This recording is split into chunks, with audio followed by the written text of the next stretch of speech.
Welcome to yo-yo TV.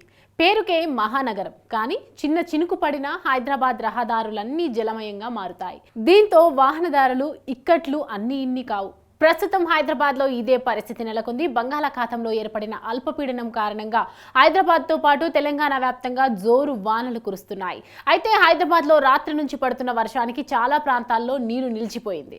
Vanasthalipuram, LB Nagar, Kothapeta, Hayath Nagar, Dilsukh Nagar, Malakpet, కోటి, Nampally, Panjagutta, Lakdi కపూల్, Khairatabad, Panjagutta, Banjara hills, Ameerpet ఇలా అన్ని ప్రాంతాల్లో వర్షం దంచి కొడుతోంది. కొన్ని ప్రాంతాల్లో ముందు జాగ్రత్తగా విద్యుత్ సరఫరాలా నిలిచిపోయింది. వర్షం కారణంగా బంజారా హిల్స్ లో కారు బీభత్సం సృష్టించింది.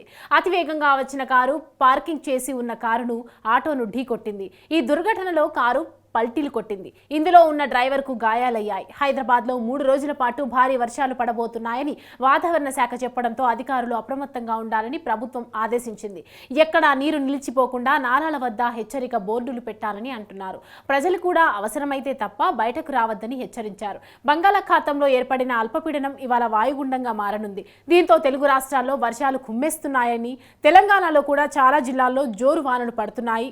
ఆదిలాబాద్, కొమ్రంభీం, ఆసిఫాబాద్, మంచిర్యాల, జగిత్యాల, నిర్మల్, నిజామాబాద్, రాజన్న, సిరిసిల్ల, కరీంనగర్, పెద్దపల్లి, జయశంకర్, భూపాలపల్లి, ములుగు, భద్రాద్రి కొత్తగూడెం, ఖమ్మం, మహబూబాబాద్, వరంగల్, హన్మకొండ, హైదరాబాద్, మేడ్చల్, మల్కాజ్గిరి జిల్లాల్లో భారీ నుంచి అతి భారీ వర్షాలు కురుస్తాయని వాతావరణ శాఖ పేర్కొంది. ఇప్పుడు బంగాళాఖాతంలో ఏర్పడిన అల్పపీడనం ప్రభావంతో మరోసారి నైరుతి రుతుపవనాలు యాక్టివ్ అయ్యాయి. దీని ప్రభావం వచ్చే నెల ఆఖరి వరకు ఉంటుందని అంటున్నారు. అక్టోబర్లో కూడా అల్పపీడనాలు ఏర్పడబోతున్నాయని, అప్పుడు కూడా వర్షాలు పడతాయని వాతావరణ శాఖ అంచనా వేస్తోంది. 2 నెలలు కూడా వర్షాలు కురుస్తుంటాయని రైతులు అప్రమత్తంగా ఉండాలని అధికారులు సూచిస్తున్నారు.